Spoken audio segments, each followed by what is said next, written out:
অবস্থায় যারা সিরাতুন নবী না মেনে মিলাদুন নবী নিয়ে নাচানাচি করে, এদের চরিত্র কার চরিত্রের মতো একটি উদাহরণ দিচ্ছি শুনুন।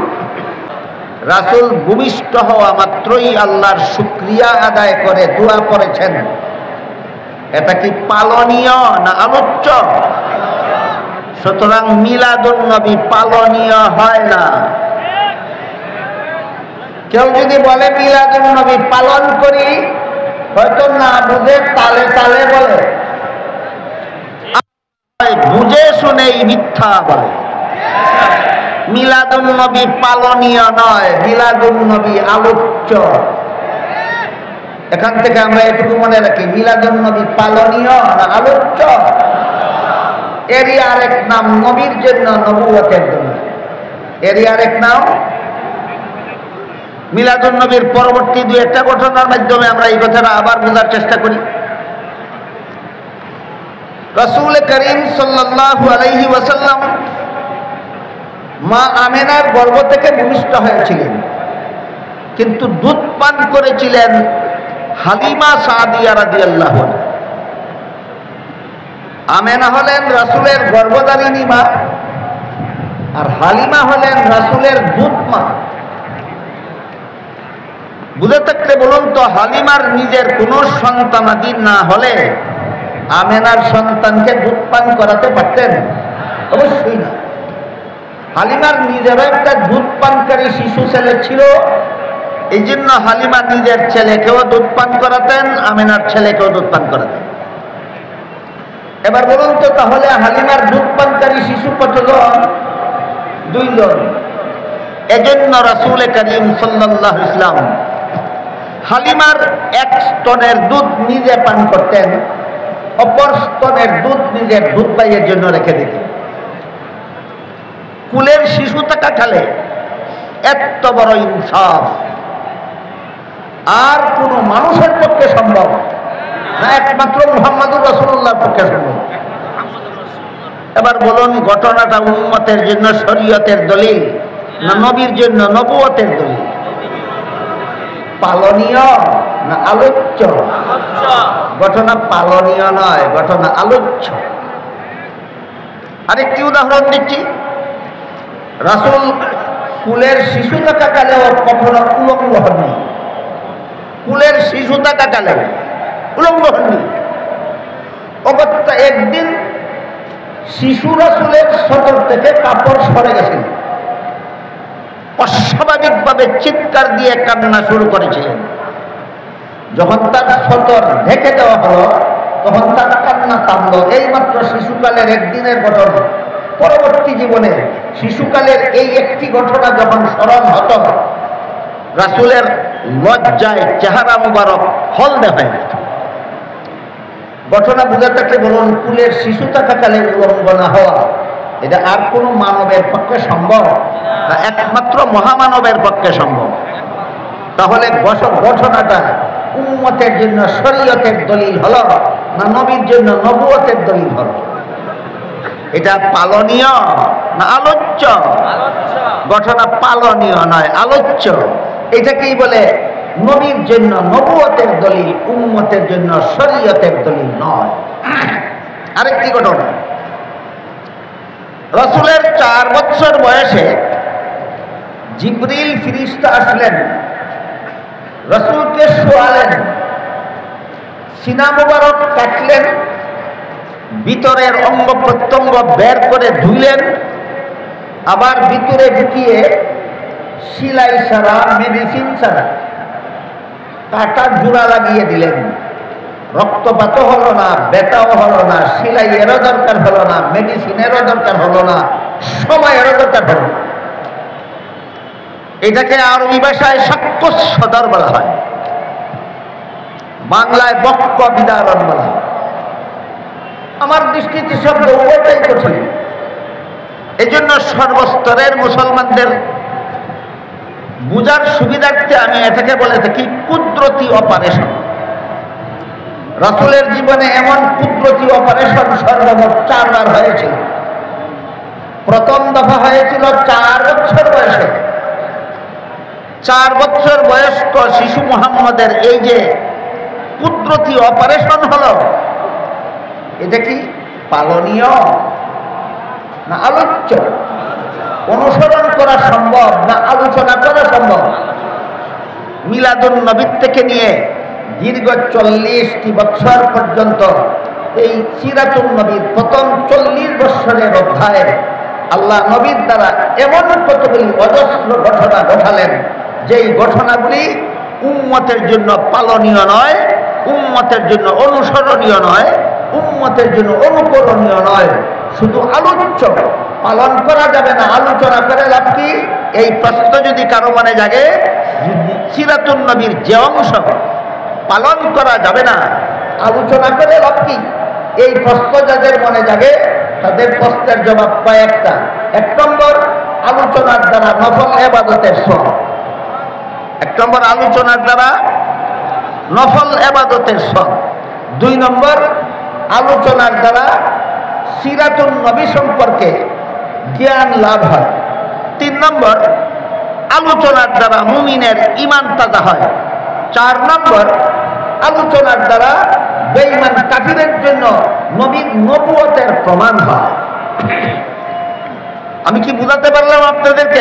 সিরাতুন নবীর যে অংশ পালনীয় নয়, আলোচ্য, সেই অংশের আলোচনা অনর্থক না উপকারিতা আছে? 1টা 2টা না অনেকগুলি? অনেকগুলি। তাই সিরাতুন নবীর প্রথম 40 বছরের প্রথম অধ্যায়, 40 বছরের মেয়াদকালের প্রায় সবগুলি ঘটনা নবীর উম্মতের জন্য শরীয়তের দলিল নয়, নবীর জন্য নবুয়তের দলিল। এটা হলো প্রথম অধ্যায়ের বৈশিষ্ট্য। এখানে আরেকটা প্রশ্ন কারো মনে জাগতে পারে যে আল্লাহর রাসূল জীবনের প্রথম বিয়ে করেছিলেন 25 বছর বয়সে। এটা কি প্রথম অধ্যায়ের 40 বছরের ভিতরে হলো না বাইরে হলো? ভিতরে। 40 বছরের জীবন ইতিহাস যদি উম্মতের জন্য পালনীয় না হয়, অনুসরণীয় না হয়, অনুকরণীয় না হয়, তাহলে 40 বছরের ভিতরে নবী বিয়ে করেছিলেন। বিয়ে করা উম্মতের জন্য শরীয়তের দলিল হলো কিভাবে? উম্মতের জন্য সুন্নত হলো কিভাবে? এই প্রশ্নের সংক্ষিপ্ত জবাব, রাসূল 25 বছর বয়সে বিয়ে করেছিলেন, এজন্য বিয়ে করা উম্মতের জন্য সুন্নত হয়নি। 40 বছর পূর্ণ হওয়ার পরে আল্লাহ রাসূল পরিষ্কার ভাষায় বলে দিয়েছিলেন, আন-নিকাহু মিন সুন্নতি, বিবাহ বন্ধনে আবদ্ধ হওয়া আমার সুন্নত। সেই হাদিসের দ্বারা বিবাহ উম্মতের জন্য সুন্নত হয়েছে। 25 বছর বয়সে বিয়ে করেছিলেন, সেই কারণে নয়। এবার আমরা দ্বিতীয় অধ্যায় সম্পর্কে কিছু আলোচনা করি। এর আগে প্রথম অধ্যায়ের 40 বছর মিলাদুন নবীর থেকে শুরু হয়। আমি এতক্ষণ আপনাদের বলেছি মিলাদুন নবী পালনীয় না আলোচ্য? কাজে যারা বলে মিলাদুন নবী পালন করি, হয়তো বুঝে সুঝে বলে না, তালে তালে বলে। আর যদি বুঝে শুনে বলে তাহলে জেনে শুনেই মিথ্যা বলে। মিলাদুন নবী পালনীয় নয়, 40 বছরের জীবন ইতিহাস উম্মতের জন্য পালনীয় নয়, সেগুলি আলোচ্য। এগুলি উম্মতের জন্য শরীয়তের দলিল নয়, এগুলি নবীর জন্য নবুয়তের দলিল। যেখানে মিলাদুন নবীটাই পালনীয় নয়, সেখানে ঈদে মিলাদুন নবী আসলো কোত্থেকে? পরিষ্কার সহিহ হাদিসে আল্লাহর রাসূল সাল্লাল্লাহু আলাইহি ওয়াসাল্লাম বলে দিয়েছেন, আল্লাহর পক্ষ থেকে আমার মুসলমান উম্মতের জন্য বাৎসরিক 2টি ঈদের ব্যবস্থা দেওয়া হয়েছে। মনে রাখার ব্যাপার সমস্ত মুসলমানদের। আল্লাহর রাসূল বলে গেছেন মুসলমান উম্মতের জন্য আল্লাহর পক্ষ থেকে কতটি ঈদের ব্যবস্থা দেওয়া হয়েছে। একটি ঈদের নাম রাসূল বলেছেন ঈদুল আযহা, আর একটা ঈদের নাম আল্লাহর রাসূল বলেছেন ঈদুল ফিতর। মুসলমানের বাৎসরিক ঈদ রাসূল বলেন 2টা, একটার নাম ঈদুল ফিতর, একটার নাম ঈদুল আযহা। আপনি যদি মিলাদুন নবীকে ঈদে রূপান্তরিত করেন, তাইলে রাসূলের 2 এর সংখ্যায় আপনি সন্তুষ্ট নন, আপনি 3 এর সংখ্যায় সন্তুষ্ট। আপনি আশিকে রাসূল হলেন না দুশমনে রাসূল হলেন? এজন্য হাদিস শরীফে রাসূল করিম সাল্লাল্লাহু আলাইহি ওয়াসাল্লাম বলেন, ইয়াকুম ওয়া মুহদাসাতিল উমুর ফাইন্না কুল্লা মুহদাসাতিন বিদআতুন ওয়া কুল্লা বিদআতিন দালালা ওয়া কুল্লা দালালাতিন ফিন্নার, আও কামা ক্বাল আলাইহিস সালাতু ওয়াস সালাম। এর অর্থ হলো রাসূল বলেন, কোন কাজ, মুসলমানের কোন কাজকর্ম ইসলামী কর্মকাণ্ড সাব্যস্ত হওয়ার জন্য চার প্রকার দলিলের কোনো এক প্রকারের দ্বারা সাব্যস্ত হতে হবে।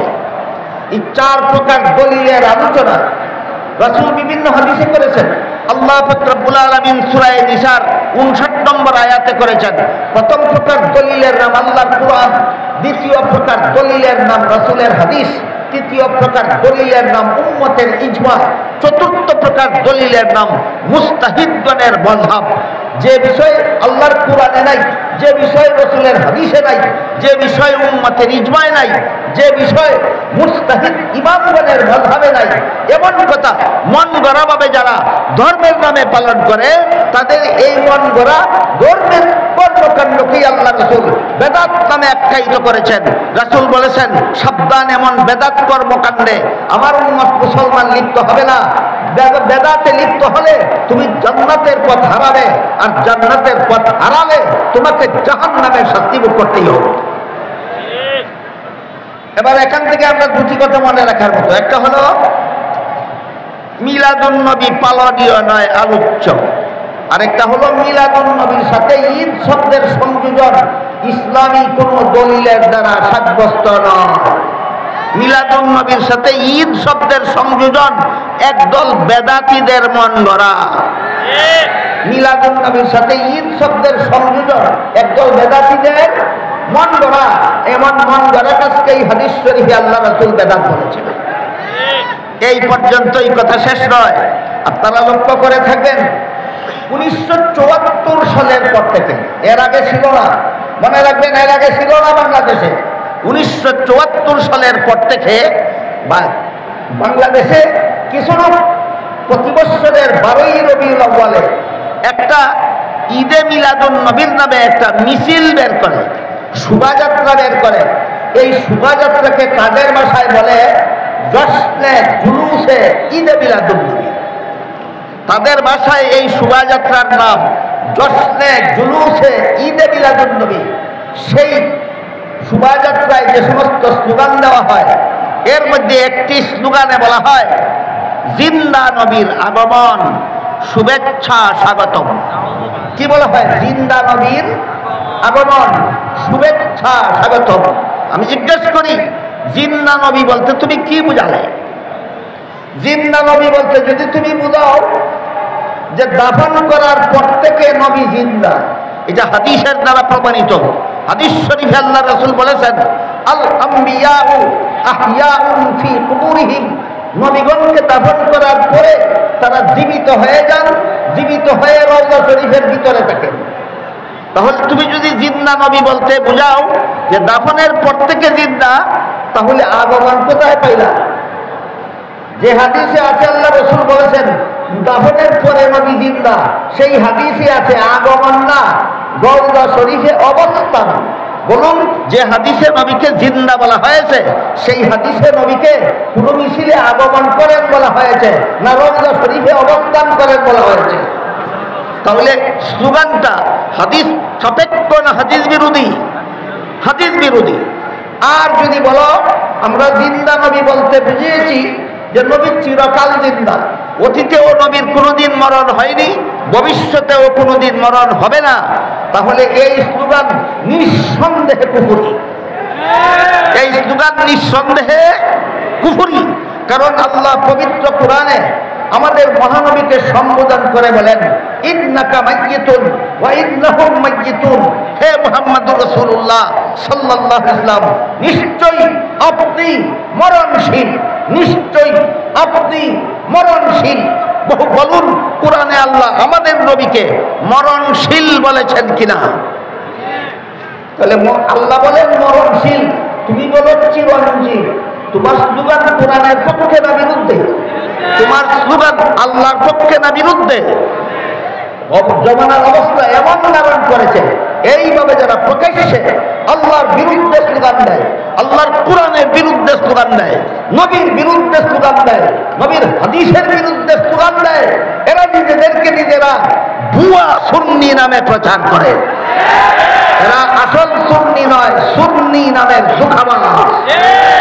বুঝে থাকলে বলুন, কোরআন বিরোধী স্লোগান যারা দেয়, আল্লাহ বিরোধী স্লোগান যারা দেয়, হাদিস বিরোধী স্লোগান যারা দেয়, রাসূল বিরোধী স্লোগান যারা দেয়, সত্যই আশিকে রাসূল না আশিকে রাসূলের শব্দাবরণে ধোঁকাবাজ। এরা আসলেই সুন্নি নয়, এরা সুন্নি নামের ধোঁকাবাজ। এই হলো সিরাতুন নবীর প্রথম অধ্যায় সম্পর্কে যৎকিঞ্চিৎ আলোচনা। এবার সিরাতুন নবীর দ্বিতীয় অধ্যায়। প্রথম অধ্যায়ের সমাপ্তিতে রাসূল করিম সাল্লাল্লাহু আলাইহি ওয়াসাল্লামের কাছে কোরআন নাযিল শুরু হলো। 40 বছর পূর্ণ হওয়ার পর রাসূলের কাছে কোরআন নাযিল শুরু হলো। কোরআন নাযিল শুরু হলো। দীর্ঘ 23 বছরে 30 পারা কোরআন নাযিল হয়েছে। এই 23 বছরে প্রায় 10 লক্ষ হাদিস কোরআনের ব্যাখ্যা স্বরূপ আল্লাহ রাসূলের কাছে পাঠিয়েছেন। উলামায়ে কেরামদের উদ্দেশ্যে, উলামায়ে কেরামদের জানাই আছে, মাদ্রাসার ছাত্রদের উদ্দেশ্যে বলি এবং যারা আলেমান মাদ্রাসার ছাত্র হন তাদের উদ্দেশ্যে বলি, আল্লাহ নবীর কাছে ওহী পাঠানো শুরু করেন দ্বিতীয় অধ্যায়ের শুরুতে। প্রথম অধ্যায়ের শেষ ভাগে এই ওহী দুই প্রকার। এক প্রকার ওহীর নাম কোরআন, আর এক প্রকার ওহীর নাম হাদিস। সুতরাং কোরআনও আল্লাহর ওহী, রাসূলের হাদিসও আল্লাহর ওহী। এই ওহী রাসূল করিম কোরআন এবং হাদিস রাসূলের কাছে প্রথম অধ্যায়ে নাযিল হয়েছে না দ্বিতীয় অধ্যায়ে? 30 পারা কোরআনে আর প্রায় 10 লক্ষ হাদিসে ইসলামের যাবতীয় বিধিবিধান নিহিত রয়েছে, প্রত্যক্ষভাবে অথবা পরোক্ষভাবে। 30 পারা কোরআনে আর 10 লক্ষ হাদিসে প্রত্যক্ষভাবে অথবা পরোক্ষভাবে ইসলামের যাবতীয় বিধিবিধান বলুন কোথায় আছে? কোরআনে আর হাদিসে আছে। কোরআন হাদিসের বাইরে ইসলামের কোনো বিধিবিধান নাই। এই কোরআন জন্মের দিনে নাযিল হয়েছিল না সিরাতুন নবীর শেষ ভাগে? কোরআন নবীর জন্মের দিন নাযিল শুরু হয়েছিল না সিরাতুন নবীর শেষ ভাগে? সিরাতুন নবীর শেষ ভাগে। কাজেই 30 পারা কোরআনের সম্পর্ক মিলাদুন নবীর সাথে নয়, 30 পারা কোরআনের সম্পর্ক সিরাতুন নবীর সাথে। রাসূলের 10 লক্ষ হাদিসের সম্পর্ক মিলাদুন নবীর সাথে নয়, রাসূলের 10 লক্ষ হাদিসের সম্পর্ক সিরাতুন নবীর সাথে। ইসলামের পুরো বিধিবিধানের সম্পর্ক মিলাদুন নবীর সাথে নয়, সমস্ত বিধিবিধানের সম্পর্ক সিরাতুন নবীর সাথে। এমন অবস্থায় যারা সিরাতুন নবী না মেনে মিলাদুন নবী নিয়ে নাচানাচি করে, এদের চরিত্র তার চরিত্রের মতো একটি উদাহরণ দিচ্ছি শুরু। রাসূল করিম সাল্লাল্লাহু আলাইহি ওয়াসাল্লামের এক চাচার নাম ছিল আবু লাহাব। হয়তো আপনারা অনেকেই জানেন, কেউ হয়তো নাও জানতে পারে। যাদের জানা নাই তারা আজকে থেকে মনে রাখুন, রাসূলের এক আপন চাচার নাম ছিল আবু লাহাব। রাসূলের জন্মের দিন, রাসূলের জন্মকে কি বলা হয়? মিলাদুন নবী। রাসূলের জন্মকে কি বলা হয়? মিলাদুন নবী। রাসূলের জন্মের দিন আবু লাহাব রাসূলের জন্মে খুশি হয়ে দুটি আঙ্গুল দ্বারা ইশারা করে তার বন্দী সুয়ালটাকে আজাদ করে দিয়েছিল, স্বাধীন করে দিয়েছিল। ঘটনা বুঝে থাকলে বলুন, আবু লাহাব নবীর জন্মে দুঃখী ছিল না আনন্দিত ছিল? কোরআনের কোরআন গ্রহণ করেছিল, হাদিস গ্রহণ করেছিল, ইসলামের বিধান গ্রহণ করেছিল। মিলাদুন নবীতে খুশি, নবীর জন্মে খুশি। কোরআন মানে না, নবীর জন্মে খুশি। হাদিস মানে না, নবীর জন্মে খুশি। ইসলামের বিধান মানে না। এই চরিত্র সুন্নিদের হয় না, এই চরিত্র আবু লাহাবের হয়।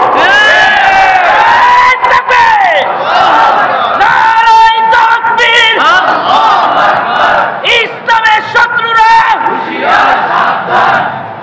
মুহতারাম হাজিরিন,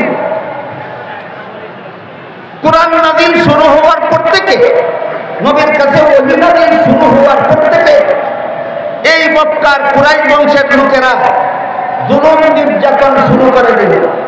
দীর্ঘ 40 বছর পর্যন্ত যাকে আল আমিন উপাধিতে ভূষিত করে রেখেছিল, দীর্ঘ 40 বছর পর্যন্ত যাকে সবচেয়ে বেশি মর্যাদা দিত, সবচেয়ে বেশি সম্মান করত, একমাত্র কোরআন হাদিসের কথা বলার কারণে এরাই সবচেয়ে বেশি দুশ্মনে পরিণত হয়। তখনকার সময়ের একটি ঘটনা বলছি। এক সর্দারের নাম ছিল আবু জাহাল, আরেক সর্দারের নাম ছিল আখনাস। একদিন সিরাতুন নবীর 2য় অধ্যায়ে একদিন সর্দার আবু জাহাল সর্দার আখনাসকে জিজ্ঞাসা করলো, সর্দার আখনাস বলো তো মুহাম্মদ যে সমস্ত কথাবার্তা বলে সত্য বলে না মিথ্যা বলে? আবু জাহাল চিন্তা করে দেখলো, যদি বলি মিথ্যা বলে তাহলে প্রশ্ন আসবে যে এই লোকটা মিথ্যা বলে, এই লোকটাকে দীর্ঘ 40 বছর পর্যন্ত আল আমিন বলছিলেন কেন? কথাবার্তা বুঝতে পারতেছেন আপনারা?